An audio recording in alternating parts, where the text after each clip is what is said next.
one of the doctors I spoke to put this quite aptly. He said, "Oh, good luck up there."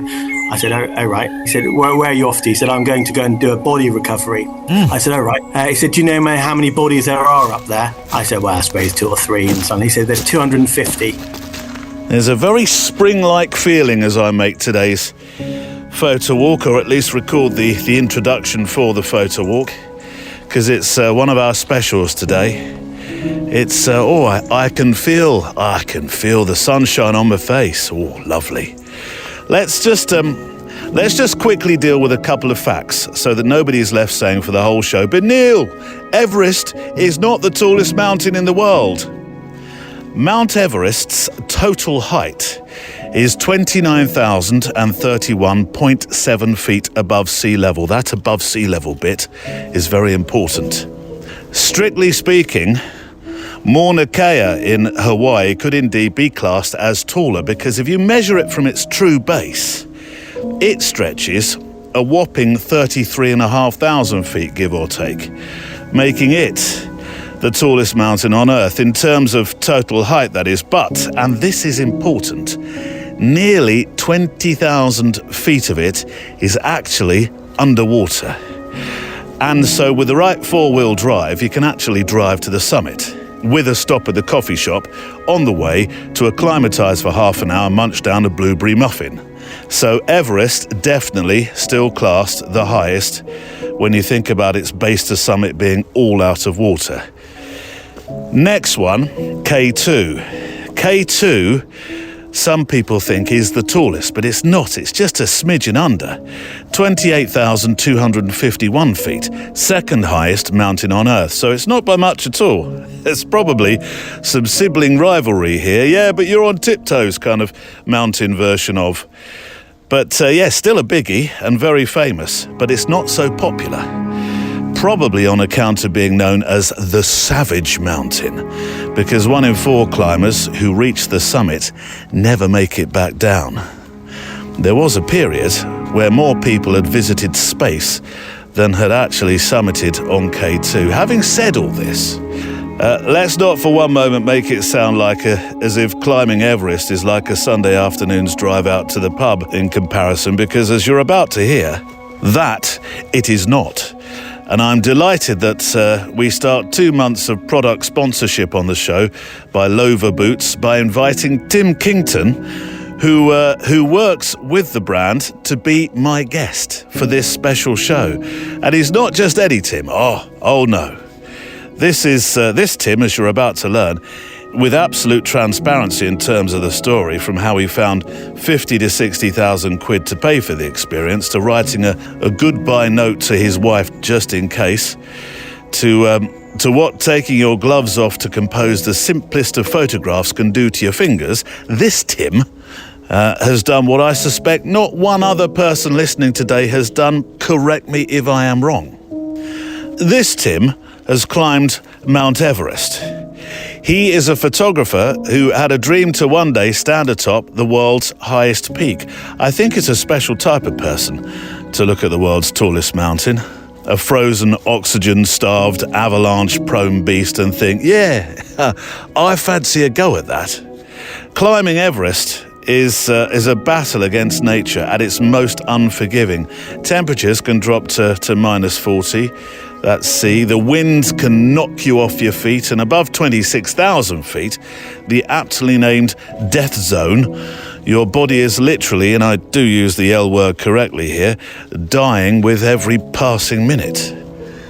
And yet, despite all that, thousands of people have attempted to climb this mountain, some making history, some vanishing into legends, and others, well, becoming permanent fixtures on the mountain. What makes Everest the ultimate human challenge? Is it the sheer physical endurance, the mental resilience, or just the fact that humans can't resist a ridiculously difficult, life-threatening adventure? Maybe all of those, but whatever the reason, Everest, as you're about to find out today, has a magnetic pull. It's drawn explorers, dreamers and thrill seekers for over a century, and its summit remains one of the most exclusive places on Earth. Thank the whoever that there is still a place which is untouched by Starbucks. In this episode today, we're going to explore what it takes to climb Everest. The brutal realities, the awe-inspiring moments, and the fine line between glory and utter disaster. So strap on your crampons, zip up that down suit, and try to ignore the fact that even at base camp, your cup of tea freezes before you can even drink it. Welcome to the climb with a camera. Today on the Photo Walk. You'll always feel, you can spend 2 months at base camp and you will still feel out of breath. You walk to the toilet and back and you feel out of breath and you think, how am I ever going to go up from here if I'm out of breath just walking to the toilet? The helicopter can't get, we can strip the aircraft down, but we just cannot get to you.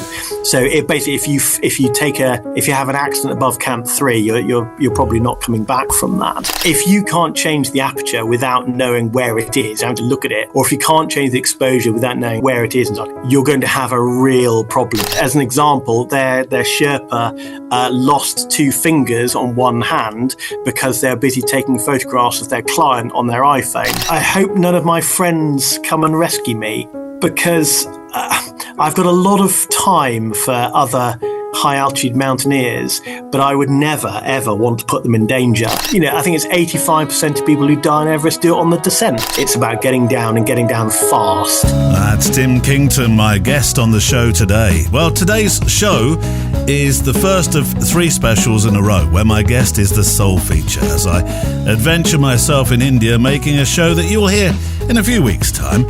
Your letters will return soon, but we have much ground to cover as we walk together and listen to Tim.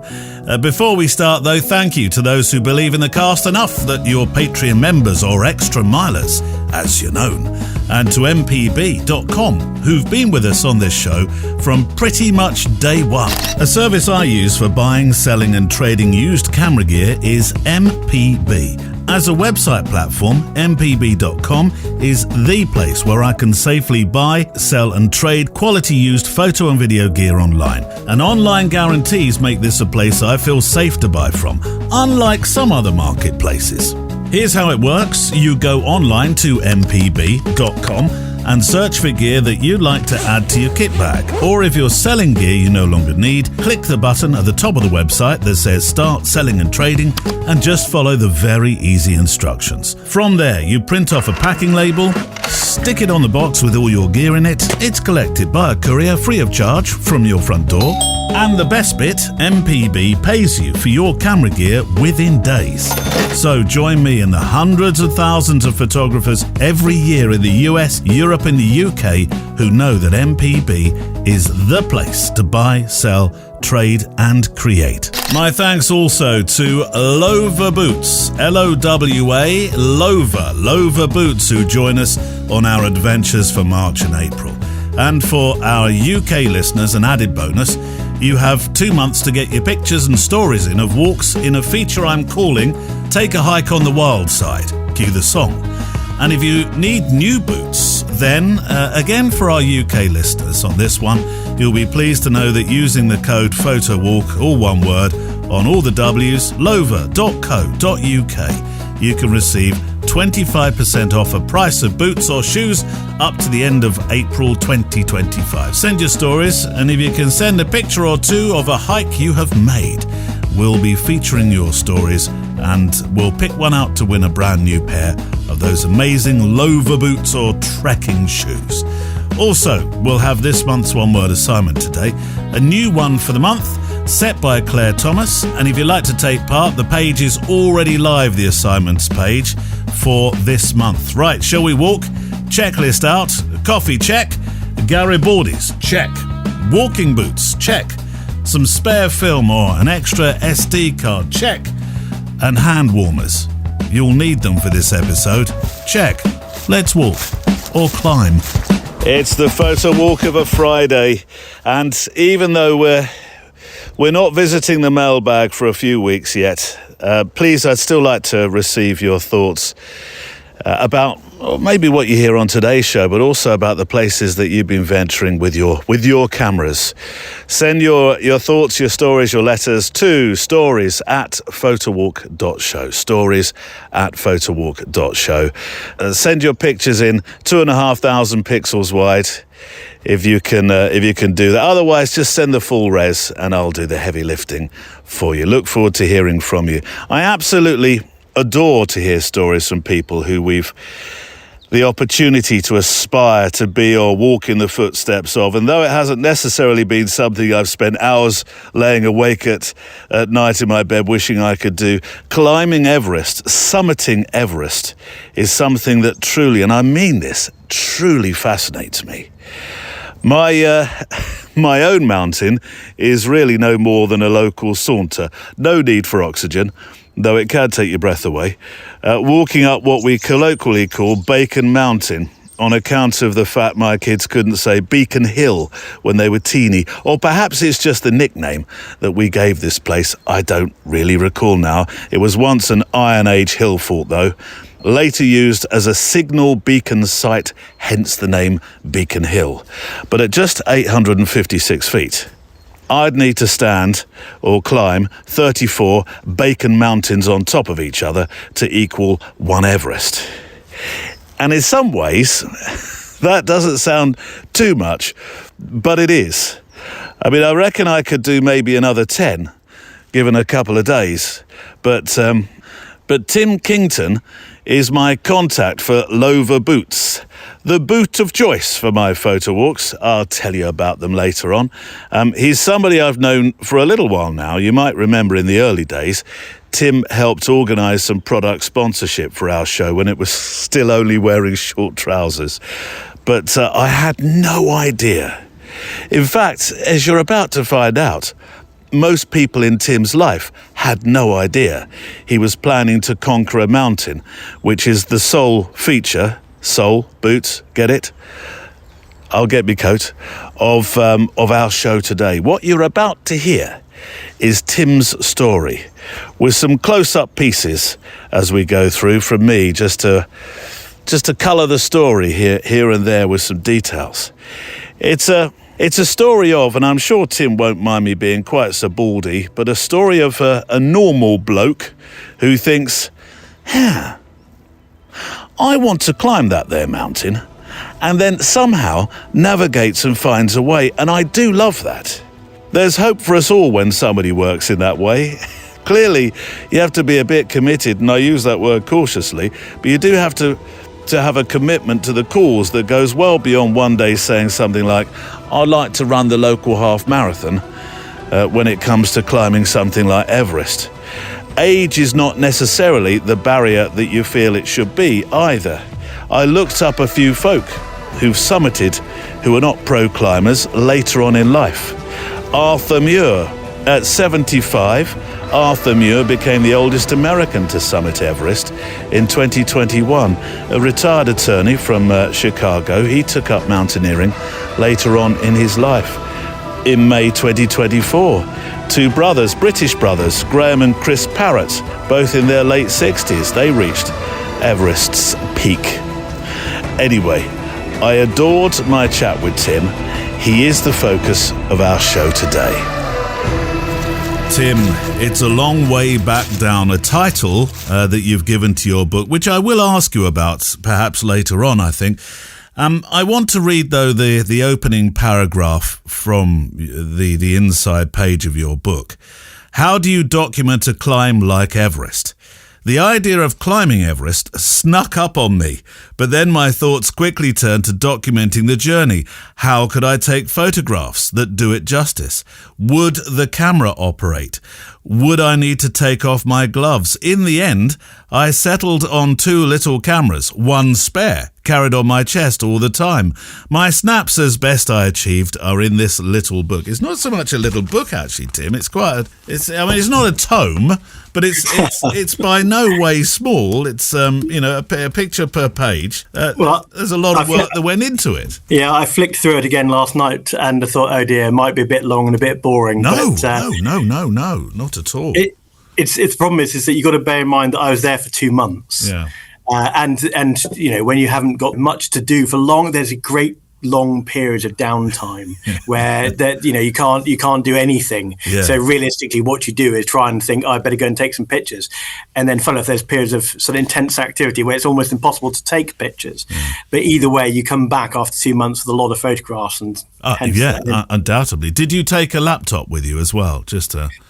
So no, and that's one of the things I was going to try and sort of qualify. You're not there as a photographer. No one is. They very strongly advocate no one carries cameras. No one carries anything. Who is they? Who's they? Any trip organisers. If you type in Google, what camera would you recommend I carry up Everest? Put it this way, they'll normally be just use your phone. Is the standard. Just use your phone.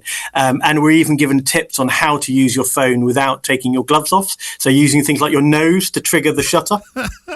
And things like that. And again, if there's a lot of cold weather mountains are like this. Denali's the same. Just please don't take a camera, because there's a lot of instances of frostbite and cold weather injuries and accidents caused by people stopping to take photographs. So anyway, to answer your question, no, I didn't take a laptop. I took a iPhone with a little SD card reader and a power bank, and you sit there in your tent at night and you transfer your images off your camera, and then you make any adjustments and edits on the fly. But the pictures, as you see them now, have only been edited on a phone, so they haven't ever touched a laptop. Wow.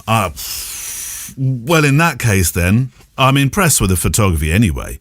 But the fact you edited this all on a phone, that's gasted my flabber in many respects. The idea of climbing Everest snuck up on me. When you say that, is that when we get to a certain age that the word Everest suddenly appears? Well, like a midlife crisis. Well, some people buy a Porsche.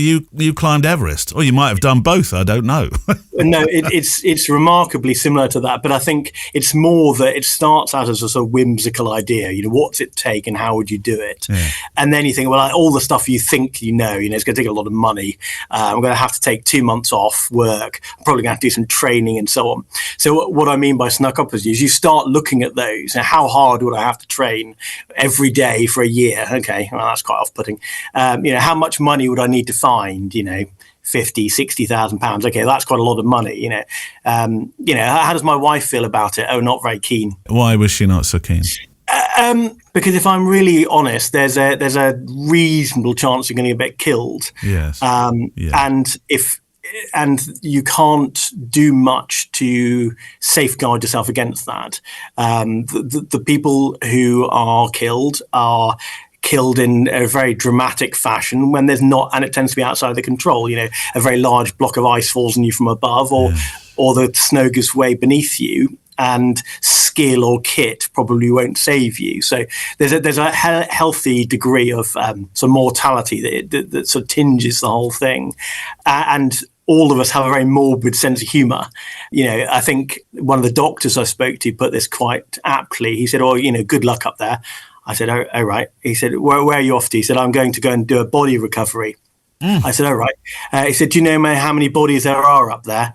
I said, well, I suppose 2 or 3. And suddenly he said, there's 250 dead bodies currently in the ice up there, which we can't recover, and we have to wait for them to go. So not only do you have to tell your family that you're going to do something that might kill you, but you have to tell them that they can't even have the body. There'll be no funerals. You'll be sort of buried on the mountain and so on. And that's not an easy conversation to have with your wife. In all seriousness, you can joke about the money or the time off work, but it's fairly serious when you say, I'm going to do something that I might not come back from. Do you have children? I don't, no. And it's, in that sense, it's a sort of fortuitous timing, because I'm at an age where you should really seriously think about it if you were to have children.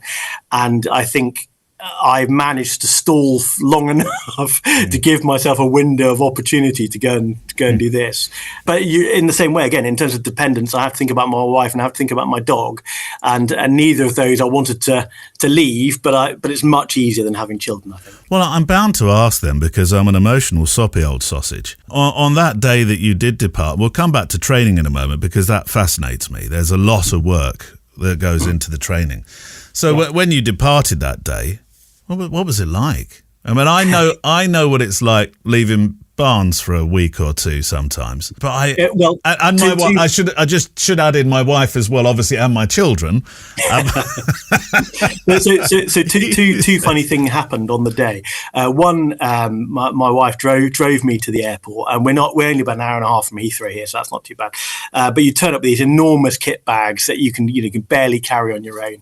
So I needed her to give me a hand even to get into the airport. But we had the most intense conversation in that car that I've ever had with any human being. We talked about everything from religion to children to houses to, what would I like her to go on to do if I don't come back? And what if I come back, heavily compromised in some way, without your fingers and all that kind of thing. And I think the sage advice she gave me is just come back with your nose.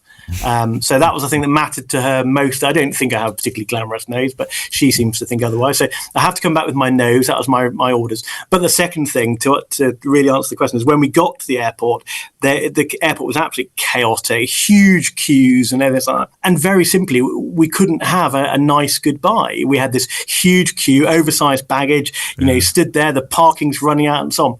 Which saved me, actually. I didn't have to have a Love Actually moment. I didn't have to say, goodbye and I may not come back. You say, I'm really sorry. I've got to get this bag on the plane now. And you've got to go home. So I'll see you later, darling. Goodbye. And actually, I think both of us appreciated that because, you've left a letter at home. Let's be honest. A sort of Jane Doe type sort of, if I don't come back, please open this envelope. Did you write one? Did you write a letter? Yeah, and I I found it recently, and I don't know what to do with it. Because on one hand, it's now a piece of history. It's your thoughts that were captured in a moment in time when you weren't sure if you'd ever come back. And if someone were to read this, then you haven't come back. But at the same time, so it doesn't apply anymore. You're here. You've got your fingers and toes. You did come back. And so I was going to simply redate it when I go off and climb something else. Well, there we go. There's your gallows humour. Yeah, well, exactly. You have to. Yeah. Okay, yeah. So the training.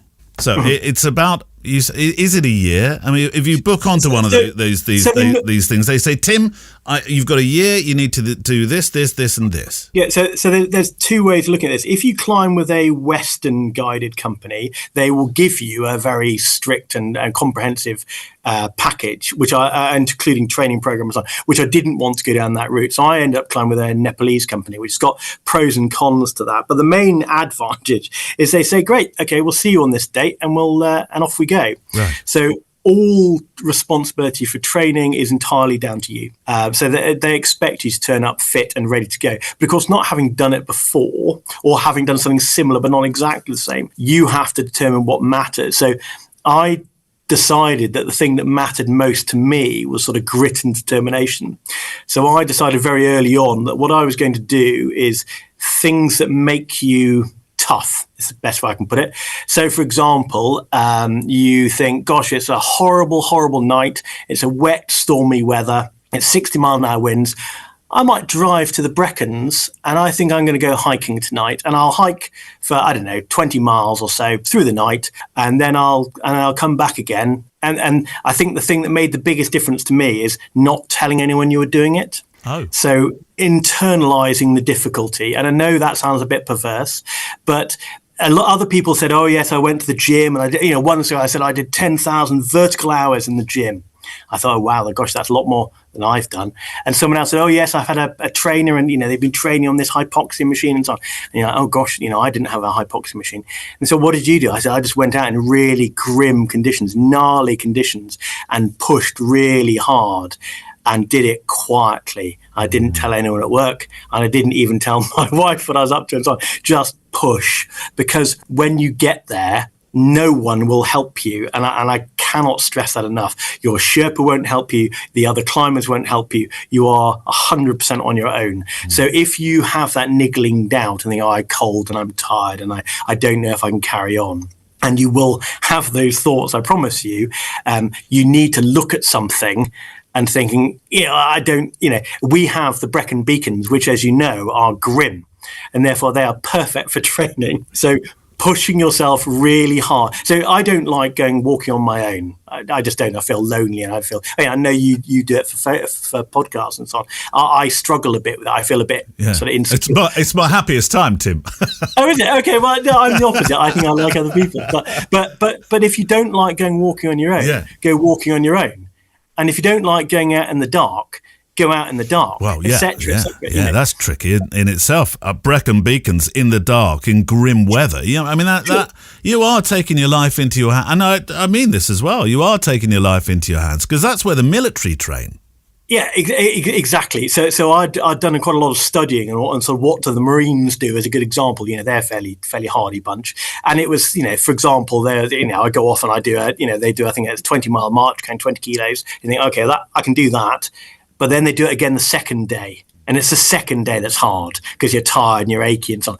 So it's replicating things like that, finding something really hard, doing it without telling anyone, all under your own motivation. Not because someone's told you to, not because your alarm went off, because you've got that drive to make you go and do it. And like I said, I don't particularly like hiking on my own. I don't particularly like hiking in the dark, but nearly all of the climbing on Everest is done at night. Oh yes, of course. Yeah, we'll get to that. But yes, you're right. Yeah, so you've got to feel pretty comfortable and pretty relaxed about doing everything in the dark. And it doesn't matter if you're scared, that's normal. Before we return to more of Tim's story, I thought I'd let you know a bit more about the Brecon Beacons, a place for hikers, legends, and the slightly unhinged. First thing that should probably be addressed is the name, because now it's properly addressed in Welsh. Banau Brycheiniog, a beautifully rugged stretch of South Wales where the scenery is breathtaking and so is the uphill climb. The grim in our conversation refers more to the weather that can unkindly turn on you and remind you of nature's stark indifference. One moment welcoming, the next unleashing wind, rain and mist thick enough to swallow the unwary. This national park, covering over 500 square miles, is famous for its rolling hills, deep valleys and waterfalls. The Brecons, as it was, took its name from the practice of lighting signal fires on the peaks in centuries past, essentially an ancient form of Wi-Fi for warning people about incoming invaders. Today they attract hikers, campers, and the occasional lost tourist who thought a gentle stroll was on the cards. But it's not just for the Walking Boots Brigade and photo walkers like us. The range is a proving ground for the UK's toughest soldiers. The Special Air Service, SAS, and other elite forces train here, running through the hills with backpacks that weigh as much as a small car, all while battling exhaustion, the elements, and the nagging feeling they could have chosen an easier career. The infamous fan dance is one such challenge, a 24-kilometre slog up and over Penufan, the highest peak in the park at just shy of 3,000 feet, 10%, by the way, the height of Everest. Those who make it earn the right to collapse in a heap at the finishing line. Those who don't, well, let's just say the exercise has a way of weeding out the unprepared. Banau Brycheiniog also holds a rich history of myths and legends. The Romans marched through here, the Normans built castles in its shadow, and generations of farmers and poets have called it home.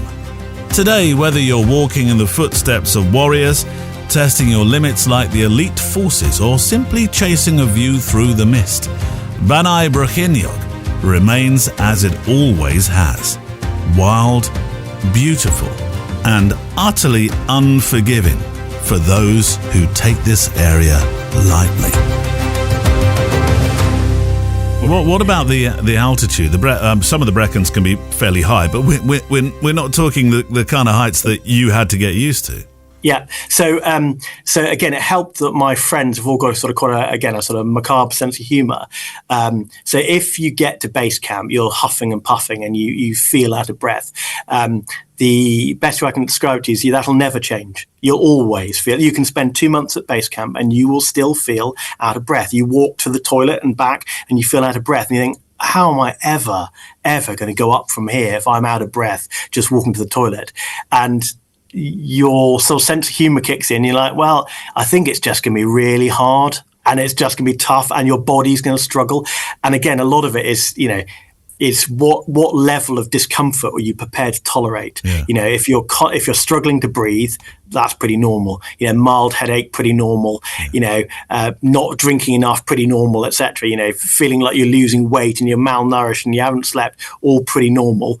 Relax into this and you'll be okay. But if you're worried about all that stuff, then you probably ought to go home, because at any point you can effectively sort of leave. It's entirely voluntary. No one's asking you to climb Everest. Yeah. So if you think I've had enough, just go home. And then there'll be a lot of people that fast track you home because they don't want you hanging around sort of polluting the pool. So you've got to want to be there and you've got to want to summit. Yeah. And it's at what cost you're prepared to summit that I think matters. Because the risk is you'll do it at any cost, and that's when you'll get killed. Well, we'll get to the mountain in a moment. It's just the preparations at the moment. Mm-hmm. You said you didn't tell anybody. Well, so what did people? Was it 1 or 2 months you said you had to take off? Well, what did people think you were doing? So I'd block booked it in the leave. From work, and like my boss had known for a year, he was very understanding. And I said, look, you know, I need to take 2 months off. Oh, sorry, let me rephrase it. I'm taking 2 months off. Yes. Now we can decide whether or not I'm resigning or not later, but I'm taking 2 months off. And he said he was really good. Said no, great, absolutely, it's good for us. You know, you're a good ambassador for the Lover brand and so on. So he did know what you were doing then. So he did, yeah, but no one else did. And it was this sort of weird, guilty secret between us and the rest of the employees of the business that they could see, you know, Tim's taking 2 months off and he's probably doing something stupid, but they didn't know exactly how stupid. And so each day you'd turn up on a Monday and you'd be limping. And someone would say, well, what happened to you? I said, I slipped over at the weekend. I said, doing what? I said, I was just going for a walk. Yeah. And there was a few sort of near misses and a few scrapes and tumbles, but you have to think, well, again, that's all good toughenings. You know, you come away from that a little bit more robust, and that's going to come in handy. So, well, the first couple of pages, it doesn't take long to get to somewhere where I'm fascinated by this place, Lukla Airport, which is described as the world's most dangerous airport to fly into and out of. So it has both medals at the same time.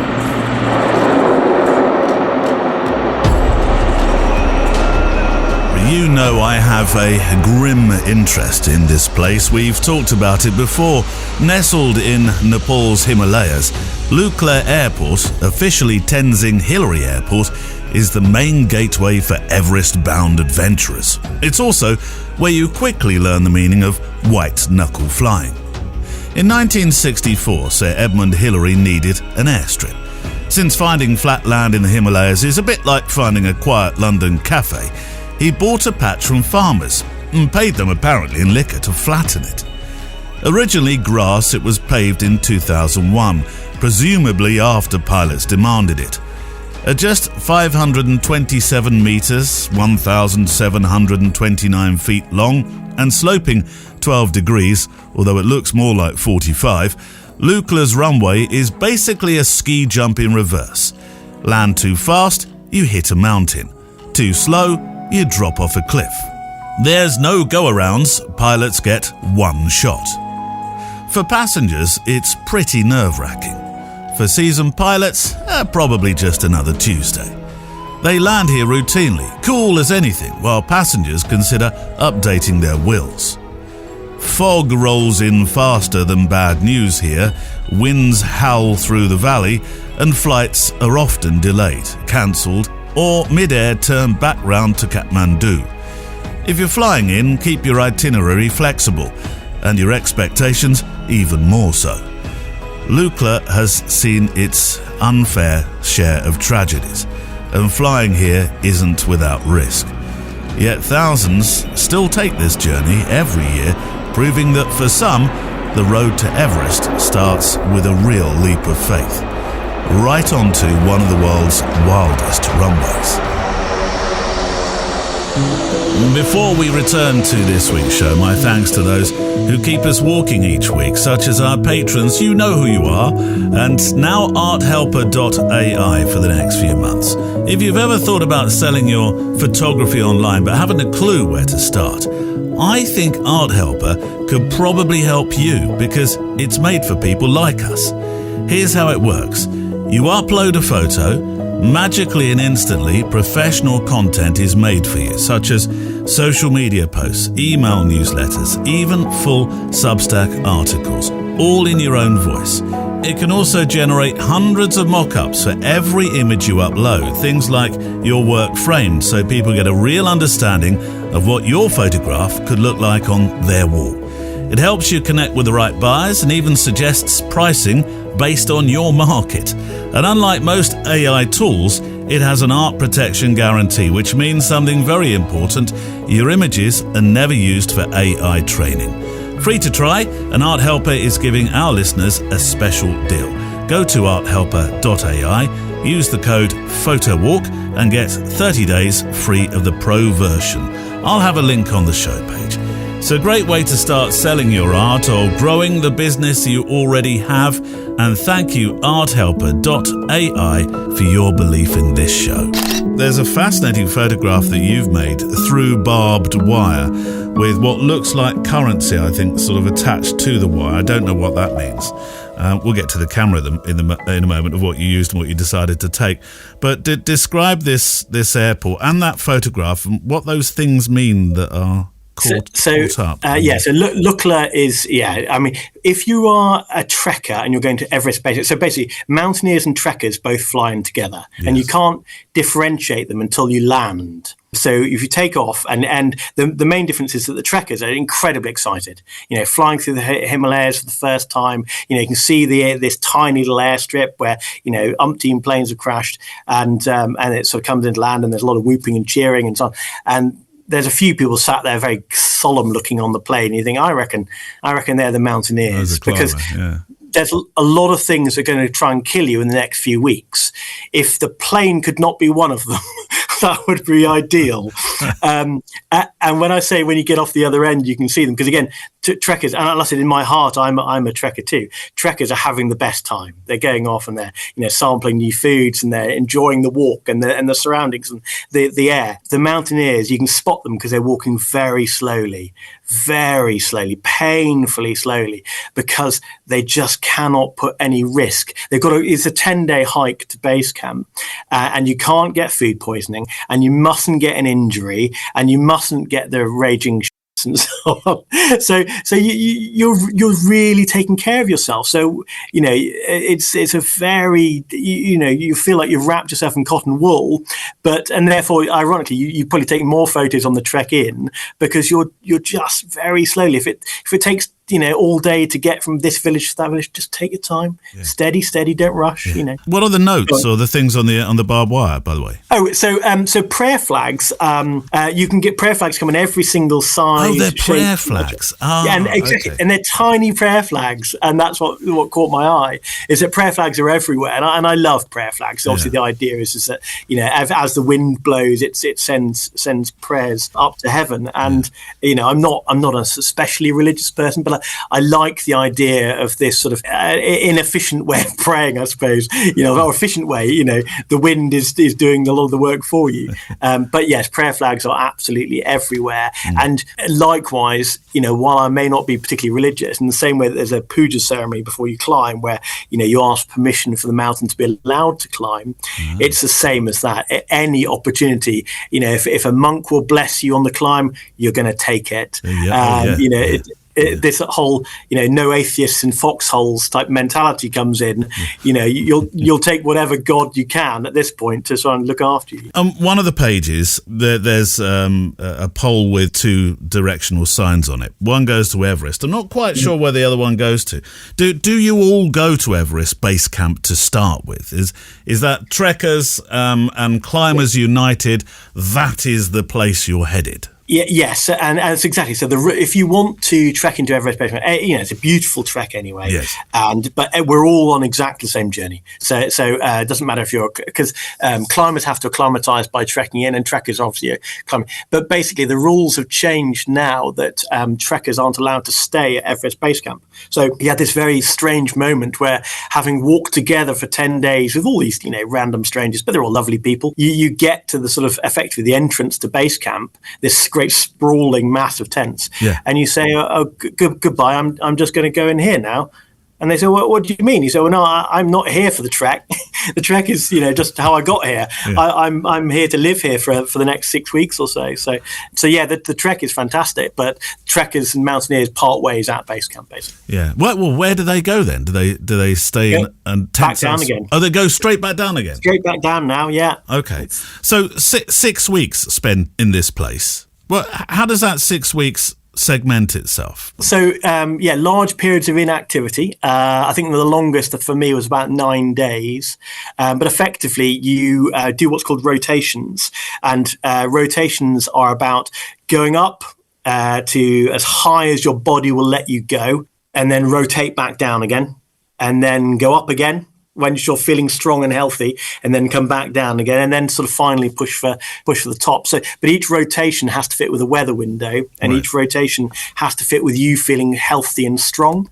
So it's not about your team all moving as one or any sort of real camaraderie. It's about you personally. When you feel fit and strong, do a rotation. When you come back down, you recover and you drink and you eat, and then when you're ready to go again and there's a window, you push up again. So we might all have arrived as friends and colleagues and so on.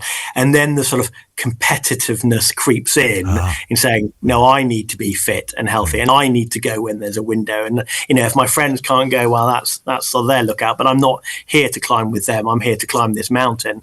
And therefore, like I said, the next weather window, I'm going and I'm going hard, But yeah, effectively, a rotation can last 2 or 3 days. So you push up, 6,000 meters, something like that, come back down again. And then, like I said, there'll be a period of inactivity when it's normal life. You do washing, you watch Netflix, you try and keep yourself amused as much as you possibly can, knowing that you've got to go up again. I don't know if I'm a bit disappointed to hear that you watch Netflix. And well, that's it. Bear in mind, as I said, you've got your mobile phone, so you've downloaded everything to your mobile phone. Yeah. So a lot of the time is spent on your own, and it's hard to explain, but you don't necessarily want to be around other people. So you quietly rotate, go back to your tent, sit in your tent, watch Netflix, watch a film or something. It reminds you of home. It might be a series that you started watching with your wife or whatever. You carry on and you eat sweets and you sort of try and cheer yourself up a bit because sooner or later it's going to get tough again. And all these tents that I see here in your photographs, you have your own tent. It's one person, one tent, yeah? Yeah, so again, they put a lot of effort into sort of how do you make people happy at base camp, because it's pretty tough environment. It's very cold, obviously. And so, each person has an individual tent to sleep in, and then you have large communal tents for sort of eating and socialising. But again, other than eating, there isn't a great deal to do. So what it tends to be is your daily routine is, get up, eat something, go for a hike, just go for a walk, just get out of base camp, come back down again, have another meal, potter around, watch some Netflix, and just wait patiently till you can go again. And we'll return to Tim's story in just a moment. I thought after mentions of Netflix and sat there eating sweets, we should probably give this place some real context in terms of the challenge and dangers represented by climbing this, and I'll use the word advisedly, awesome mountain. For nearly a century, Mount Everest at 29,031.7, the point is very important, feet, has been the ultimate proving ground for climbers. It's a place where ambition certainly meets altitude, where the air is thin and the risks are anything but. The mountain's history is a mix of heroism, obsession, and stark reminders of human fragility. The first serious attempts came in the 1920s, when British explorers, dressed more for a chilly afternoon in the Lake District than the Death Zone, pushed toward the summit from Tibet. In 1924, George Mallory and Andrew Irvine disappeared near the top, sparking one of mountaineering's greatest mysteries. Did they make it? Mallory's body was found in 1999, but the truth now remains buried with him. It wasn't until May 29th, 1953, that Sir Edmund Hillary of New Zealand and Tenzing Norgay, a Sherpa climber, stood on top of the world. Their success was a triumph of skill, perseverance, and sheer willpower, achieved without GPS, of course, Gore-Tex, of course, or any kind of modern gear that makes Everest climbs slightly less insane today. The 1960s and 70s saw new routes of first ascents without oxygen and winter climbs, proving that the human body could survive in Everest's extreme conditions, though barely. By the 1990s, Everest was no longer just for elite mountaineers.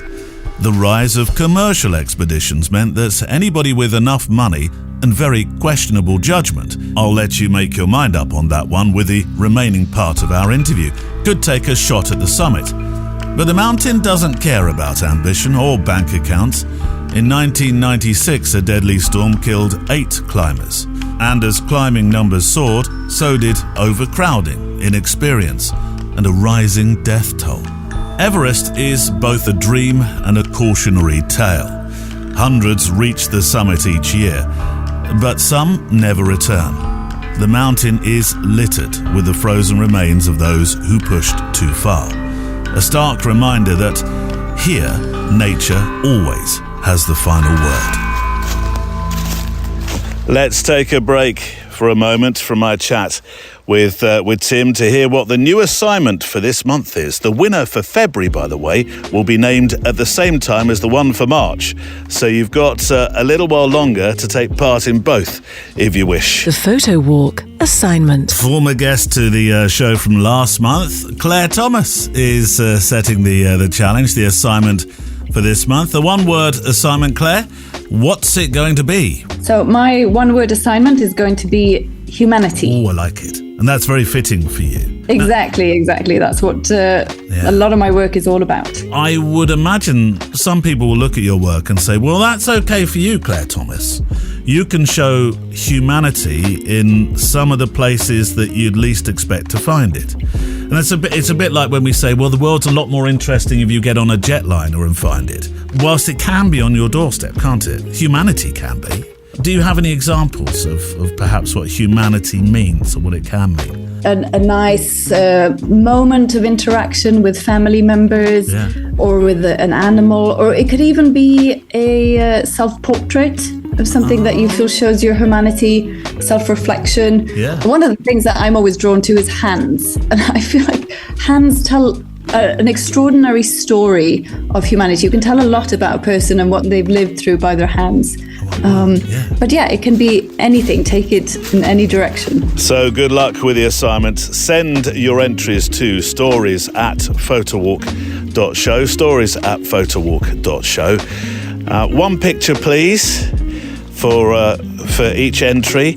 If you can send your pictures in 2,500 pixels wide, you are an absolute star. If you can't, don't worry.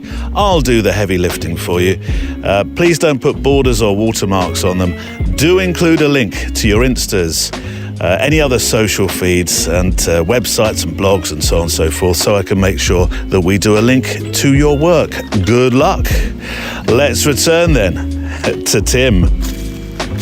I would imagine, Tim, one of the pastimes at base camp would be waving people off as they depart to go for that summit. Yeah, exactly. But except in our case, we were very keen to be some of the very first to go. Were you? Right. So if anything, we were the ones waving to other people who might not, be at the stage that we're at. So you would be on your second rotation and they're on their first, and therefore you are fitter and stronger and faster and just generally better than them because you've done one rotation. So you're going up through the Kumbu Icefall as other people coming back down. I'm on my second rotation and so on. It's that sort of slightly playground kind of attitude. So, you need to be better than everyone else, really. Well, I can't believe it's taken us this long to talk about the camera, but we should. So from that moment of them saying, oh, your iPhone will be fine, and you thinking, no, hang on, this is a lifetime thing. I want to document it. I cautiously say properly because I know some people think of the iPhone as just as much as properly as photographing with what you eventually chose. But you couldn't choose heavy cameras with long lenses and filters. I would imagine every ounce really does count. And you haven't got a Sherpa that says, it's okay, mate, I'll be your camera holder. That's not happening. It's funny you say that because I had one conversation with someone afterwards after they came back down, and one of the conversations turned to, oh, did you hear about so-and-so? I said, no. And they said, yeah, as an example, their Sherpa lost 2 fingers on one hand because they're busy taking photographs of their client on their iPhone. You cannot underestimate the risk factor. You every time you take your goggles, your glass off, you risk, doing serious damage to your eyes. Yeah. If you take a glove off, you are potentially doing permanent damage to your hands. So if you said, what were you looking for in a camera? I would say yes, the ability to use it one-handed really matters. You're going to have to, while Jumaring, while going up a rope. So you have to be able to use it one-handed. So we can debate about where your power button on the camera should be, but definitely it's on the right, because you've got to be able to switch it on one-handed. And I would say muscle memory really matters with every piece of kit that you have. If I, again, as a photographer, if I say, how do you adjust the exposure on your camera? You can probably mentally do it, can't you? You can sort of, I press this button, I twist this knob, or whatever. Yeah. If you can't change the aperture without knowing where it is, having to look at it, or if you can't change the exposure without knowing where it is and so on, you're going to have a real problem, because you can't see the camera. Everything is going to be very hard to do. You also don't have the mental bandwidth to think about something. Your mental capacity is significantly reduced. So where I'm going with this is something light, something can operate one-handed, something you can operate intuitively. It makes an enormous difference. So yeah, I settled on 2 Ricoh GRs. GR3 and the GR3X. Oh yes, you did. Yeah, the 40mm and the 28mm. And I have to laugh, because ever since this climb, I've been going, oh yes, but if I'd only taken a Sony A7 V, I would have had more megapixels. Or if I'd only taken, the Canon R5, I could have, all these great ideas that I've had afterwards. You've got to understand that at one point at Camp 3, I left my helmet behind because it was too heavy. And a helmet weighs 205 grams, to give you an idea. I looked this up. So I thought, I'm going to leave my helmet behind to save weight. So I risk getting hit on the head. Do not then suggest to me that I carry a second lens or I carry a heavier body or something like that. It's just, nonsense. You need to strip this down to the minimal possible weight and size. And yeah, 2 GRs is 500 grams. I could live with that as a compromise, but it still irks me to this day. I would have loved to have had another camera, but it's just not realistic. Well, when you look at these photographs, and I'll share some photographs on the show page, I think you'd agree that they're extraordinary. They're wonderful pictures and places where most of us will never ever be able to tread. So we're treading them through we're living vicariously through you and your photographs. So let's talk about the walk then, as you set out, as you think, right, I'm okay, this is it. I've done my rotations. I feel fit. I'm off. What does that feel like? It's hard, because at base camp itself, you've got a degree of communication. So you've got a bit of Wi-Fi, although it keeps packing in, but you've got a bit of Wi-Fi. So more importantly, you can send messages home. It's a bit like posting a letter or whatever. Yeah. So the moment you commit, you effectively say goodbye to your family, but you say goodbye to all the people at base camp who are willing you on, and you're going to be gone for some time. The push up is going to take you at least 4 days, and then coming back down is going to take you at least 2, and that's not allowing for any weather. So when you leave, it has a very sort of final sense to it. You're not, you can't, whatever you take is going with you. And the reason I say that is that we have all these debates. How many power banks are you going to carry is a kind of debate you're having. How many spare batteries for your head torch, how much water do you want to take with you, etc. And you soon realize that you're going to jettison anything you can think of. You're going to leave everything behind, because weight is everything in this scenario. Nice. And therefore, unfortunately, skill and experience and fitness, all of that will save you, but kit won't. You can't have better kit at this point. And to give you a more extreme example, people have asked me since, what are you going to change? I say I'd go for a much lighter sleeping bag and probably a thinner down seat. Oh, yeah, but then you'd be colder. Yeah, agreed. But I'm not. But it'd be less to carry. and which matters more, how warm you are when you lie in your tent at night or how strong you feel when you're moving up the mountain. So actually, there's a lot of compromises that you make. You don't take the best kit, you tend to take the lightest kit and cut a lot of corners in terms of safety. As you start to make your way up, I do see some photographs here where there appear to be, and this is something that you read in the press as well, these queues of people making their way up to Everest, to the summit. Is that true, or is that greatly exaggerated? It's both true and greatly exaggerated. So when we were climbing, there was almost no queues because we were at the start of the season. The problem with climbing at the start of the season, it's very cold. So the risk of cold weather injury is significantly higher. Risk to, obviously frostbite fingers and toes, noses, ironically, is worse at the start of the season. But then the later in the season, people get very desperate and they need to, before the window closes, they need to summit. So the queues are much worse. Having said that, and as a photographer, you'll appreciate this, the perspective on queues is there's a huge element of compression. So when you look at a queue of people and you think, oh God, look at all those people, nose to tail in that, but they're not nose to tail. They are, they're in time-wise, they may be 5-10 minutes apart from each other. And when I say that, that might be 15 meters, but you're moving so slowly that you're quite well spaced out. You're not on top of each other. You're not waiting for each other. You're not trapped. And I think a lot of the people, when they say, oh, yes, I got frostbite because I stood in the queue, you can overtake. Yeah. If you're strong and you're fit and you're tough and so on, you take a risk to do it. You unclip and you go past someone, and it's hard. But you will smile. Being British helps, because if I said, how would an Englishman jump a queue? So what you do is you come up behind them quite close, a bit too close, and you say, oh, you don't mind if I just go past you? I'm just coming past. Lovely to see you. Oh, it's what lovely day it is. And while you're doing that, they're so bemused by this Englishman that's in their personal space that you've unclipped and you've gone past them and you're gone, into the night. Yeah. So unfortunately, you just have to push past people. In terms now of the camera making your photographs. Now, I spoke to a photographer, an explorer called Henrik Saxgren, who's an enormously talented photographer. And he talked with me about the days of photographing when he used a film camera. And there is no way of changing a film when you've got thumping great gloves on. So those risks do start to play a part. And as you say, only a moment without gloves and you're risking something. So how are you making these photographs then? Are you taking your gloves off for a second and operating the camera, or are you really able to use it without taking your gloves off?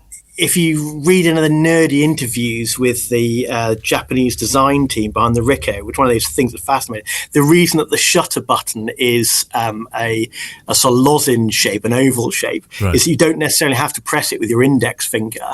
You can press it with your thumb. You can press it with the different finger. So from your point of view, you just have to mash the shutter.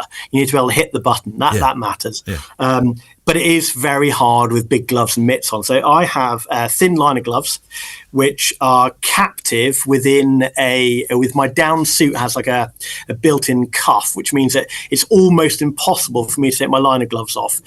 That was by design, because I know that the photographer in me will be tempted, that fleeting moment, just to whip your gloves off. And so I couldn't take my liner gloves off. And then over the top, you have a large glove or mitt, and that's attached with a cord like a child. And that's called an idiot loop. So the whole idea is you whip your glove off, quickly snap a photo with your liner gloves on it, and then shove it back on again. But the other problem is you can't see very easily because you tend to be wearing goggles and an oxygen mask, of course. So holding something to your eye isn't really an option. But my goggles have a little switch that you can click the lens out by about 2 millimeters. So it's a bit like slightly lifting the visor on a motorbike helmet. It can just lift very slightly to bleed condensation. So I realized I could clip my goggles forward by a couple of millimeters, tip my head back as if I've got a nosebleed, look through the gap in my goggles to compose, quickly whip my glove off, try and angle and take a picture, and then try and tuck your camera back away again, get your glove back on, clip your goggles closed again, and then carry on climbing. Ingenious. And how did it? And that's one of the reasons why, of course, looking at the back of a camera. I'm not a big fan of looking at the back of a camera for photographs, but I entirely understand why it's perfect for what you're describing here and the way you would use a camera. I can see it. It is the way. Yeah. Again, I think I'm with you. I'm an ex-film photographer. I prefer having something to my eyes on. But I do have other cameras, and I tried that, and I tried. Oh, what if I had it on a leash, and can I bring it up to my eye? And I have seen it done. So I've got enormous respect for the people that can achieve it. I couldn't. I realised I need to hold on with one hand. I'm going to have to try and therefore unclip my goggles, take off my glove with one hand, pull a camera out of a pouch, take a picture as best I humanly can. Is the horizon straight, hopefully, and so on, and carry on. And none of it's perfect. I should stress it is a deeply compromised act. You're thinking, did I clip the shutter speed limit? Because it's only got, I think it's 2,000th second on the Ricoh, maximum shutter speed. Had I managed to allow for that? And, did I compensate, to expose for the snow and all of that kind of stuff that the photographer is thinking. Yeah. And meanwhile, you're wondering, is my oxygen going to run out? Or can I let go with both hands briefly? And, there's perhaps more important things going on in your head than just how shall I take this picture? So one of your hands is holding onto the rope or whatever, and the other hand is taking the pictures. So exactly, everything effectively needs to be done one-handed. And also you're going to get some quite stern looks from, your Sherpa or people you're climbing with. If you spend, again, as you said, you're in a queue or whatever, if they really don't appreciate the guy who's taking pictures. No. They want you to be staying safe and warm and moving, not stopping to look at the views. And to give you an example, a good American friend of mine who was climbing the day after me went from Camp 4 all the way to the summit, came back down again. A lot of things, had a pretty tough climb. I said, how was it? He said, it's great. I said, any pictures? He said, not one. Oh. I did not manage to take a single picture because it's too cold. And I said, oh no, I was snapping away. He said, well, that's you. But I've got the same thing. You've got to go home to your wife with fingers at the end of the day. In which case you've done extremely well, because there's so many photographs here. The balcony, the Hillary Step. These are places I think I've heard of the Hillary Step. Hillary's Step is famous on the mountain because it's that last hard bit, isn't it? But not only that, there's a grim reality to this part of the ascent. It's where people die. So you can't see it in that book, thankfully. But if you were to really scrutinise that picture that I've taken of the Hillary Step, there is a dead body that we're all climbing past on that row, and like I said, luckily I don't think you can spot it in that image. But unfortunately, we're now at whatever it is, 8,600 meters. I think it's even slightly higher than that. You're on the edge of what a human can do in terms of altitude. It's not a great place to stop and take pictures, and if you collapse there, I'm afraid that's where you're staying. No one can get you down from the Hillary Step. So right? It's famous for that reason. It's just a pretty scary place. And the irony is I bumped into another famous British climber there. I said, is it very British, is it far to the top? And he said, oh no, it's just over there. I said, thank you very much. So the grim reality is, as I look at these photographs, if you were to come off that rope and just fall 2 or 3 meters, nobody's coming to get you. No one, no. Wow. No, that's it, I'm afraid. There's no rescue operation. No, I had a good chat with a helicopter pilot, and he's a really good guy. And he said, look, we will, if one of you goes down, we will pull out all the stops. We'll do everything we can to rescue an Everest climber. Yeah. But I'm afraid there just comes a point that we just can't get to you. The helicopter can't get, we can strip the aircraft down, but we just cannot get to you. So it basically, if you have an accident above Camp 3, you're probably not coming back from that. Can I ask you if you thought of that moment, and if you were to lie 10, 15, 20 meters, perhaps more off that track, watching other people, because you'd see other people, you'd be conscious. Had you thought about what you might do? Right, so there you'll see this if you truffle around like I do on Instagram. You'll find video footage of people who have been filmed while they're dying. They're sat in the snow, and not only is no one helping them, they're being filmed. And all the comments are pretty disgusting. Why did no one help them? Oh, look at that idiot! And some rich guy has gone to die, and so on. I think the reality is that there is nothing you can do to help them. And yes, they are going to die, and that's all very sad. But I'll give you an example. One of our fellow climbers was seen on the top, and she was just ahead of us, and she was wandering around without her oxygen mask on, and I think she was taking a picture, but she'd gone to grey, an ashen grey colour. And the chap I was with went over to her Sherpa and said, look, you need to get her down off this mountain. She is grey, and she is not going to make it unless you put her oxygen mask on. So we went and tapped her on the shoulder, said, are you okay? And she said, oh yeah, great. Great. Okay, well, I'll see you back down there. And we turned our back and walked away thinking, I have no idea if she's going to make it down from here alive. But I can't, I certainly wouldn't have the strength or the mental breadth to be able to do much to help her. I'm there thinking, how do I get down? I've given too much to this climb. I have not given 50% and kept 50% in the reserve to get back down. I've probably given 70, maybe even 80% to get this far.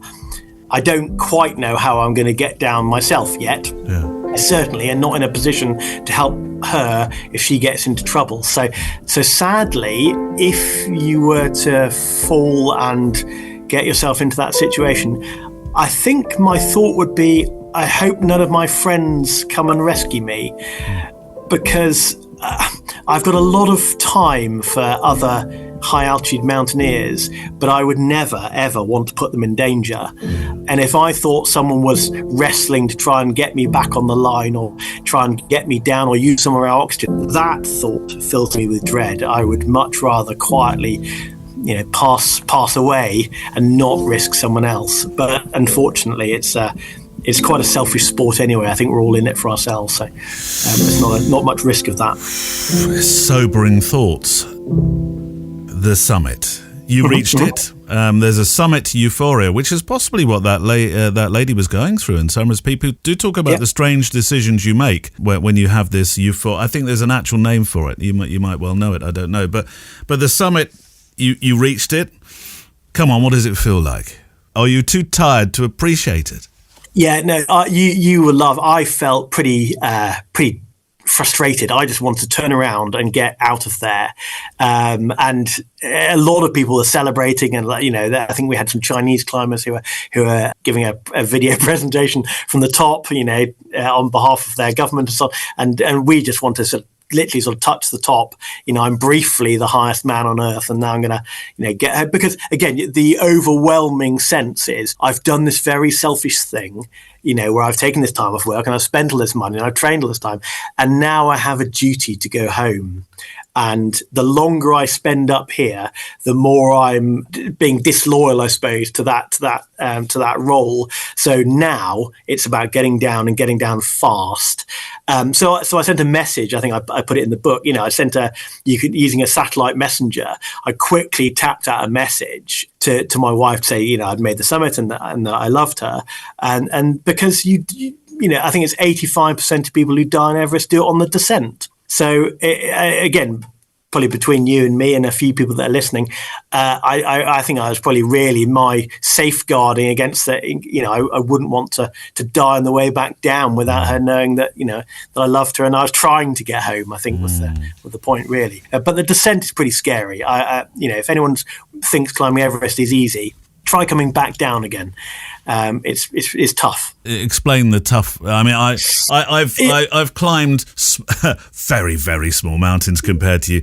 Coming down is harder on my knees, but I'm assuming that's not quite what you mean. No, so it's mainly because you're exhausted. People underestimate the time. It takes about, just the final climb alone takes about 16 hours, and you've been climbing for 3 days when you commit to 16 hours of climbing, and your body is suffering, and you've probably been sick. And if you're really unlucky, you've had diarrhea and you can't keep water down and you can't eat and things like that. So when you set off, you're already pretty tired and pretty malnourished. So, and you do push too hard on the way up, and therefore on the way back down, you're not thinking clearly, and you are, like I said, you're running low on oxygen, and you just want to get home. And at the risk of sounding like a sponsor, the thing that saved me, I think, was Kendal mint cake. Believe it or not, that most sort of British of things to sort of shovel in your mouth when you're feeling a bit tired, but it's more that it's a combination of you're tired, and it's a very exposed, dangerous ridge in places. Yes. Like I said, if you do slip and you do fall, you don't fall, a few meters. You fall several thousand meters. So you don't walk away from that. But I think, yeah, it's really the fear. The fear plays a huge part because you're on borrowed time, because you're on oxygen, because your body's degrading the whole time, you need to get down fast. And therefore what you do is you cut corners, you deliberately. So if I said to my mother, oh yes, there's a long period of time I didn't bother clipping into the rope, I just got on with it, she'd say, well, why? etc. You said, because it's faster. And because faster is what gets you home, and what gets you home is all that matters to you. Yeah. So you can do what's called Sherpa rappelling, which is basically, rather than abseiling down, rather than using the rope with a belay device as a brake, you effectively just hold the rope and sort of effectively run forwards, going straight downhill. That's very fast, but if you trip or fall, not only do you clatter and take out a load of mountaineers with you, but you're not attached, so you just could roll die. Off is that on what they call the balcony? Is that the? So you do quite a lot of Sherpa rappelling from the balcony onwards. Right. But it's a risk management thing. Would I rather be objectively safe by using a belay device or using two carabiners and making sure the gates are screwed shut, or would I rather be fast? Because the faster I get down, the lower the altitude, the less affect my body, the sooner I can drink some water and so on. Yeah. So is climbing safely better, or is moving quickly better? And stopping to take pictures is not a great, you're not helping anyone by stopping to take pictures, But yes, a lot of people are trying to move very quickly just to get out of the danger zone.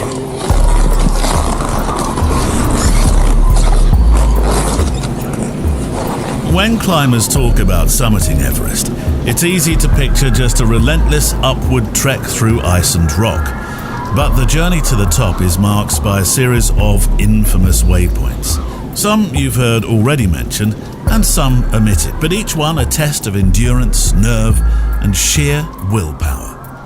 At around 18,000 feet, just above base camp, is the Kumba Icefall, a constantly shifting maze of towering ice blocks and deep crevices. This is one of the most dangerous sections of the climb, as the ice moves daily and massive chunks can just collapse without any warning. Climbers cross this frozen labyrinth using ladders and ropes, knowing speed is the best defense. Beyond the icefall lies the Western Cwm, a vast, gently sloping valley of ice, deceptively calm compared to the chaos below. It's often called the Valley of Silence because of its eerie stillness. But the real danger here is the sun. The high surrounding walls trap heat, turning this into a solar oven where climbers can overheat despite the sub-zero conditions. Towering above Camp 2 is the Lhotse Face, a near vertical wall of blue ice that has to be climbed to reach the higher camps. And this is where, if you're climbing, you start to feel the brutal thinness of the air, making every step an exhausting struggle. Fixed ropes help with the ascent, but yes, it's relentless and it's a punishing climb. At around 27,600 feet, the balcony is a small exposed ledge on the southeast ridge. Climbers pause here before the final push to change out oxygen bottles and take a last break before the hardest stretch of the ascent. At this altitude, every breath is a battle. After the balcony, climbers reach the south summit, just 100 meters below the true peak. You're so nearly there. But between them and the final summit stands the Cornice Traverse, a razor-thin snow-covered ridge with sheer drops of thousands of feet on either side.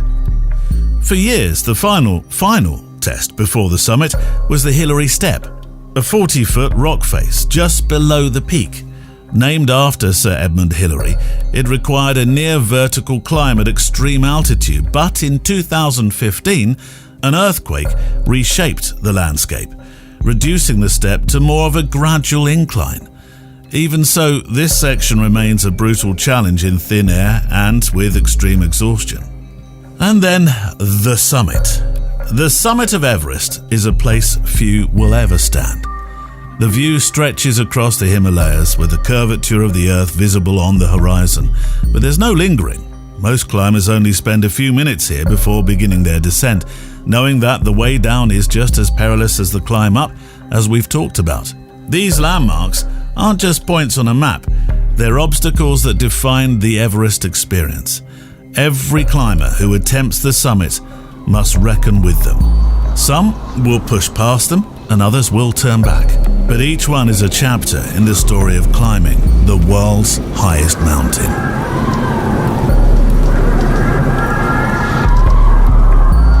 I'm going to ask a question which I think you're going to look at me. If you had spectacles right now, you'd look over your spectacles at me in a form of, you really want to know that, Neil? But I'm going to ask on behalf of my other listener. But if you're 4 days, you already talked about the, and I won't get too grim with this, the opportunity of diarrhea, etc. Yeah. We have human things we need to do. Sure, yeah. If you can't show your hands to the world for more than a few seconds, how do you deal with the other stuff? Right. So practice. I know that sounds very obvious, but did I mention with your camera the thing that matters most is muscle memory? You blooming well need to know where all your zips are when it comes to your clothing and your down suit, and you spend a lot of time thinking about this beforehand. Yes. In the same way as you choose your camera, you spend some time at home in your down suit, practicing going to the loo, and if, you can cut this bit out, but there's a famous joke is that how do you, how high altitude mountaineering is, how do you get a 2-inch piece past 6 inches of down? It's a real worldly problem. And, one person we know, turned back because they peed in their down suit. Accidents happen, not to me, luckily. But effectively, you have good zips and good access. Yeah. You practice like a machine so that if you said, how do you open the crap flap on your suit? I could show you, you reach around, you pull effectively a zip, you pull everything out of the way, you do it deftly, and then you sort of put it all back in again. Well, I might cut this bit out, but you might open the crap flap, but you've still got to get round to do the wiping. Yeah, agreed. And snow is really useful. I can't believe we're having this conversation. If you want to send a complaint in, you may. But I think these are all important considerations if you're considering climbing Everest. Exactly. And again, there's a lot of feedback now on things like rubbish. Right. How do we get the rubbish down? Absolutely. And that includes human waste. So if you're interested, from now above Camp 2, if you want to go to the number 2, you do that in a plastic bag. You then put your plastic bag outside in the snow so it freezes, and then you carry them all back down with you, and you get some bags of frozen turds to carry down. So Well, I'm glad we covered that part of it. I don't know whether I'll keep that in or not, but there we go. This is the sort of thing you wouldn't have got on the BBC. David Attenborough and all the wildlife programs, and he never covers stuff like this, probably for good reason. Although I used to add, David Attenborough has often said he aspired to climb Mount Everest. It was one of the only things he's not done, I think, as a national and very much cherished legend. Hold up along that path just for a moment. Let us compare walking boots or shoes, shall we? Feet in the air. Hold that Pilates position. Steady. Yeah, I'm very happy to wear Lover on my feet. Boots in the winter, shoes in the summer, and shoes too for my walks in India. And until the end of April, this one's for our walking friends in the UK. If your feet are saying, "Excuse me, could we, like Neil's feet, have some loafers known for their comfort and support with minimal seams, designed for life outdoors, suitable for all terrains?" Well, you can. You can take advantage of a special 25% off by going to lover.co.uk, spelt LOWA.co.uk, and use the word PhotoWalk at checkout. And if you're sending in your walking adventures for Take a Hike on the Wild Side, you'll be automatically entered into a draw to win whatever you choose, boots or shoes. Due to shipping, this one, this time, is for our UK walkers. Send those stories and pictures of your hikes with a camera to stories@photowalk.show. Stories@photowalk.show. Right. Feet back down on the ground. I'm amazed you held them up so long. Right, you're on your way back down. At what point do you think I'm safe? This I've done the difficult bit. I'm less likely to pass now. And I would imagine that's a euphoric moment. Even if the summit wasn't for you, that must be. So the really grim bit is coming back down through the Khumbu Icefall, because the Khumbu Icefall is famous because it moves and shifts. And it's constantly moving. So therefore, you're constantly in danger. And you've been moving now for at least a day on the descent alone before you get to the Khumbu Icefall. And then you've got to think, it'll only be 5 hours. I'll just rocket through the icefall. But you've got to do it in daylight, which means it's melting. And therefore, the icefall is moving and trying to kill you. So you're moving fast, really pushing hard to try and get through this, knowing that once I get through the icefall, you can get back to base camp and you'll be safe. But at one point, my friend in front of me, we're pushing on hard, and his Sherpa abruptly stopped. So we all come sort of screeching to a stop. Why are we stopping? And he said, "I don't know." Tapped on the shoulder. Why are we stopping? He said, "Because 3 of my friends were killed here last year. So I'm just going to pray." Yeah, completely get that. Let's all quickly pray, and then let's go back to moving quickly through this icefall. The answer to your question is not till you're back down in Kathmandu. Right. So you rocket through the icefall and you come out the other end and you fist bump each other, and then you throw all your kit in a bag and you sort of hug some people at base camp and you have a little bit of a cry. And then the helicopter comes in, and I've never been so unhappy to get in a helicopter in my life, because it's just one more thing that can kill you. Yes. It's just like, I just want to go home safely to my family, and a slightly scary helicopter flight is not my cup of tea right now. Usually, until I'm down in I just want to get back. Yeah. It's usually one of those old Eastern Bloc ones as well, the bone shakers, as they call them. So the photography actually ends at Camp 4, doesn't it? I half expected it to end with a glass of champagne on the flight home. Yeah, it's funny because I did only recently. I did snap photos on the way back down, but nowhere near as many, in fairness. And the photographer news like, oh, they were shot at midday and the light wasn't as good, and etc. I think the reality is I was tired and I was grumpy and I was dehydrated, and I thought, to be honest, I've captured this already. I've got bigger. The balance of responsibility shifted from documenting the climb to getting home. Yes. And I think documenting went out the window at that point, and getting home took the main stage. I am bound to ask you, because you represent Lover shoes or boots. Mm-hmm. What did you climb with? No, I was wearing our boots, our 8,000 meter boots. Each brand makes their own 8,000 meter boots, and I had a moral wobble. I tried all different brands. I didn't just try ours. The Lover boot is like the AK-47 of boots. It's been around a while. Yes. It's very very tough. Yes. It's very warm, and it's a bit heavy. So it made me smile. Well, one of the Sherpas came up to me and he said, "Oh, you're wearing the Lover boots?" I said, Yeah. He said, "I used to have those." I thought, oh, right, I see. Right, okay. It took me a second, but I get it now as well. Yeah. So no, of course, yes, I work for the brand. Our boots are really rugged, but more importantly, I have all my toes. Yes. And not everyone who climbed on May the 12th came back with all their toes. And I don't want to say which brands that they were wearing and so on. But if you said, are you planning to do this again, and which boots are you going to wear? Yes. And I'm going to stick with the boots because I've got all my toes and I really like my toes. I was intrigued by the title. It's a long way back down. Rather than it's a long bloody way up. I think, it's never nice. I'd written the title originally, which is "We're All Going to Die," right? Which I thought was very sort of, very obvious. Everyone would understand that we are all going to die. As if to say, don't worry about it because it's the way we're all going to go. But I tested this title on a few people and they didn't like it. No. If I'm honest. So I thought I quietly went away in my little shed and came back with this one.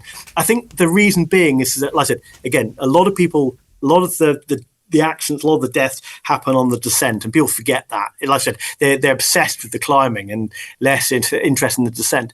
But also, again, between you and me and the listeners, I was so scared on the way back down. I don't think I've ever felt so sick to my stomach with fear in my life that I think that really stuck with me. And I think if I think back to Everest and would I climb something else and so on, the spectre of death comes for me when I think about the descent. It's not fun. Do you need to spend money on climbing Everest again? You've, as my kids would say, been there, done it. The problem is that if you say how many people do you know that have climbed Everest, you probably say me now. Yes, and unfortunately, I now have a whole bunch of friends. I use the term loosely, who've climbed Everest and other 8,000 meter peaks. Oh, okay. Well, there we go. So it's a good friend of mine, Annie. I'm WhatsApping her. She said, "Oh, I'm going to go and climb K2 this summer." I'm like, "Oh, I'd quite like to climb to K2." And another friend's like, "Oh, I'm climbing Makalu next year. Do you want to come?"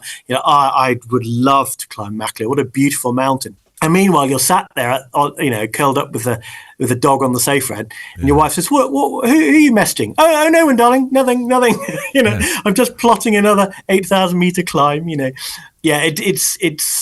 addictive. Yeah. It's 100% addictive. Although it's addictive dangerously in terms of the finances of it, because you touched on the fact that it costs 50 to 60K. Yeah. Do you want my tip for how do you raise the money? Yes, that was roughly where I was going. Yeah. Okay. Well, I did. And between you and me, I don't have a very well-paid job. You can feed that back to the guys at Labour, and I don't have any savings at all. So I sold my car. That helped a bit, and then I asked our FD. I said, is it okay to go to the bank and borrow a load of money and say it's for a car loan? Can I say I need a £40,000 car loan? He said, no, you shouldn't do that because, that's sort of lying. If they catch out that you've been lying on your application, they'll blacklist you and so on. I said, okay, that's disappointing. So I went on to a well-known banking website and applied for personal loans. And one of the reasons for applying for a loan online was a holiday. I thought, well, that's not lying. I'm going on holiday. So I've simply put in, £40,000 loan, pay back over many, many, many years. I'm going on holiday. And within about 3 seconds, they'd applied. Thank you very much. No problem. It's in your bank account. Yeah. So at that point, I thought I ought to go because they'd given me the money. So So I'm afraid I'm going to be paying the bank back for a long time. But well, good luck. Good luck on the next application. This is the problem. I did briefly have the conversation about am I allowed to remortgage the house? Apparently. Not if I want to stay married. So no. Yes, well, that may be a way of losing your nose without frostbite. Exactly. I think it's incredible. The book is wonderful. But is the idea then, because I didn't find an ISBN on it, because it feels like a very private, lovely project that I've got in my hands, but it also feels like something I'd like to see out there. Yeah, it started out as very much a sort of private project, and then someone saw it. You should make. So I printed a few more. Yes, and then I had to give a few talks at Kendal Mountain Festival, which was a enormous honour. But it wasn't. I was little old me. I'm not famous. And then people said, "Oh, have you done a book?" And I said, "Yes." And they said, "Well, can I sign it?" And I said, "Oh." Right. Okay. Yeah, I hadn't expected to do that. So then I started signing books. So now I'm really torn. It started out as I don't want any publicity and I don't want to do a book, and I had this very morbid title, and now there's a bit of interest out there. So I think if someone would like a copy, I will probably find a way to get them a copy for free, but I'm not trying to turn it into a commercial exercise. I think it's the best way of putting it. Well, I mean, I suppose you could join the speakers circuit, but how many people who've climbed Everest are on the speakers circuit? I think your story, though, as somebody who is not a famous explorer, is wonderful, because now you could be a famous explorer by going on that. Yeah, well, and I said, I intend to carry on climbing, but maybe not with too much limelight. So. Well, I suppose see you on the Brecons at 2 a.m. sometime. Yeah, exactly.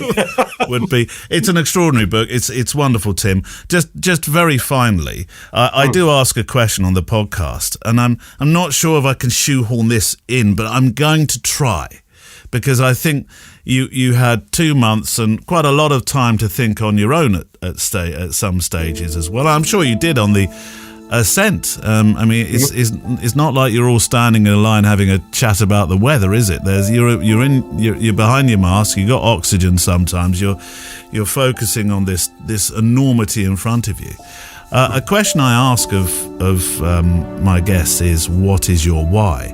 And that usually is a question that extends to their entire photographic career. But I'm going to ask it in context of standing on a mountain, knowing that some of it is life and death. And it must have crossed your mind sometimes, why am I here?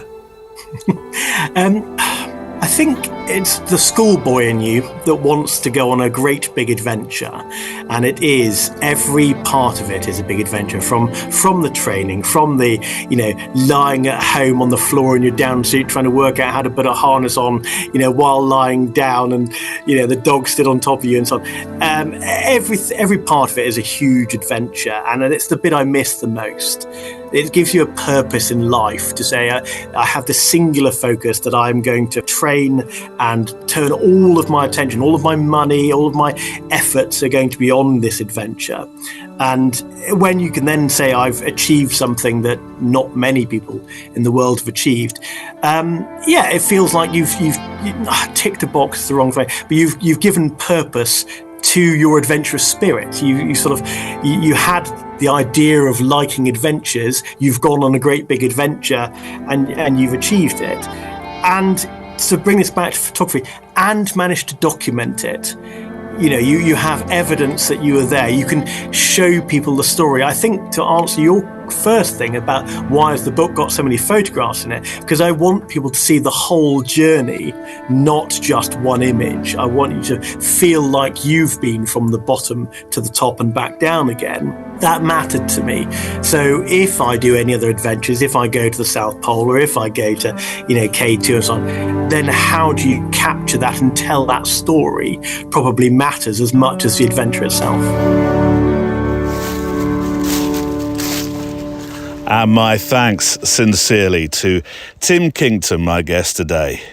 What an extraordinary story, really, of human endeavour. There'll be some links on the show page and pictures, of course.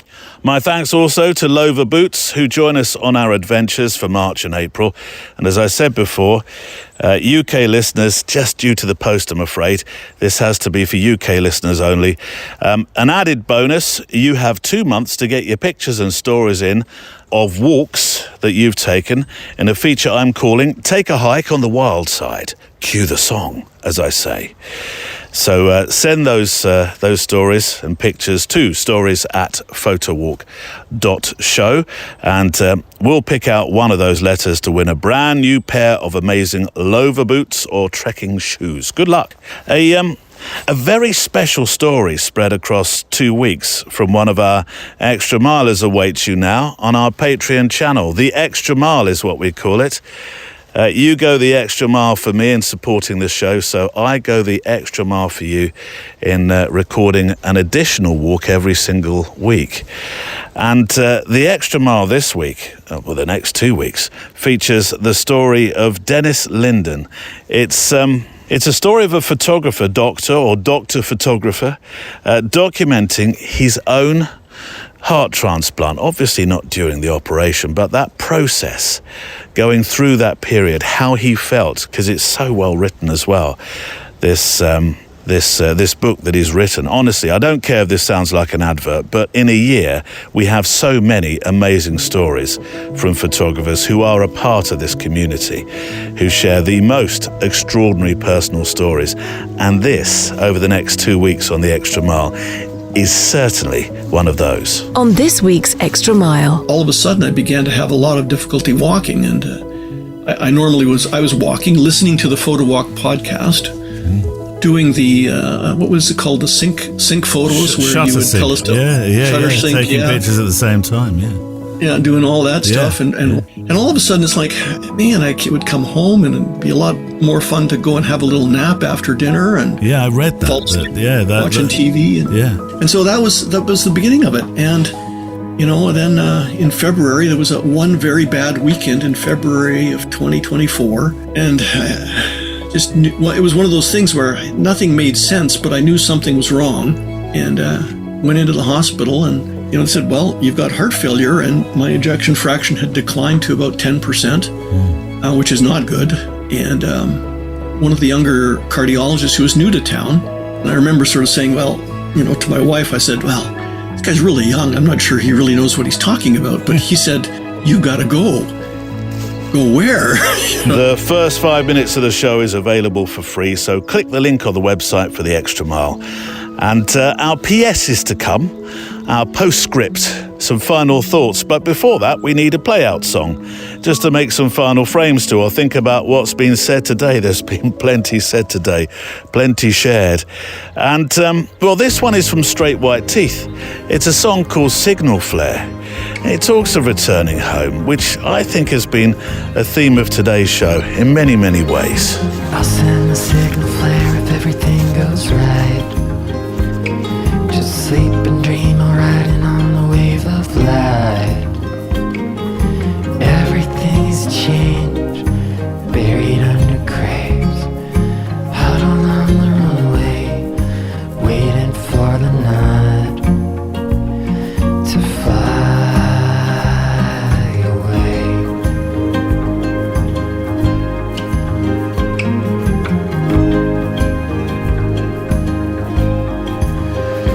And how the years alight themselves and blend into a single flame. I don't think there's a good way out, but I don't know how I can stay.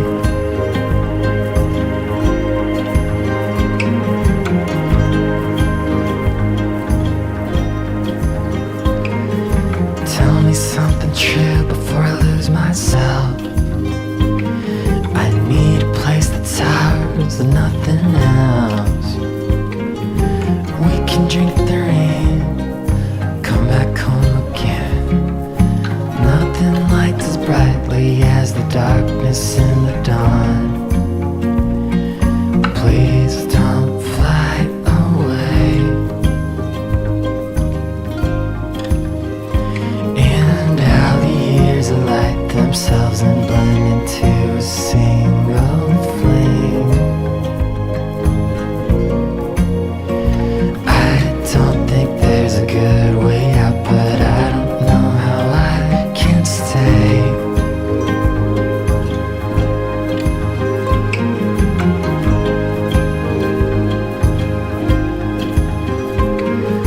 We can drink the rain, come back home again. Nothing lights as brightly as the darkness in the dawn. Please don't fly away.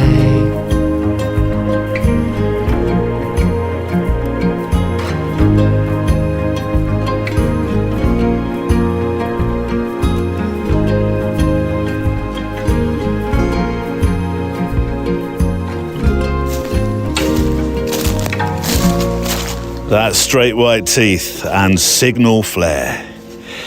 Next week, I'm actually on a photo walk with somebody, an old friend of mine actually, Mark Seymour, who reveals a few things about himself that I didn't know. Or maybe I wasn't listening. It could well be the latter. I thought I knew him. And one of the stories involves such an important photographer to so many folk, a very famous photographer, actually. But I'll not do too much of a spoiler. Just a few closing thoughts before the PS then. My sincere thanks to you if you are or you're about to become an extra miler. We'll keep building this wonderful community of kindness in the photographic and walking world together, a safe place to share our thoughts about this thing we do, photographing and walking. My thanks to Neil Ford, who looks after IT, Andrea Gilpin, who is across Instagram, Kelly Mitchell, who looks after our Facebook members, and Michael Mixon, who provides research support. Right, a postscript for the show. Today, it's from a hero actor of mine. Not a photographer, but he's worked in films all his life, so he's about as close to photography as you can possibly be in that respect. And he's linked, actually, with the mountain being Everest. Brian Blessed, and whenever I say the name Brian Blessed, I think of the Flash Gordon film from my youth. Gordon's alive! Let me try that. Better. Gordon's... I can normally do a Brian Blessed. Gordon's alive! Something like that. And I'm not going to do his quote, because it is a quote from him today. I won't do it all in the voice of Brian Blessed. Go on, Neil, have a go. No, I won't. I'll spare you that. But he is a larger-than-life British actor, adventurer and mountaineer, known for his booming voice, there we go, fearless spirit, and also multiple attempts, I did not know this, to climb Mount Everest. Despite never reaching the summit, he once famously tried to do so, minus any bottled oxygen, well into his 60s. He's tried now 3 times in his life and famously said, which I think you can draw a metaphor from life and creativity, actually, and this is our PS for today. He said, you can't call it an adventure unless it's tinged with a bit of danger.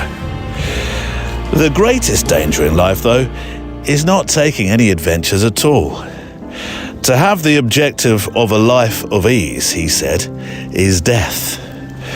I think we've all got to go after our own Everest.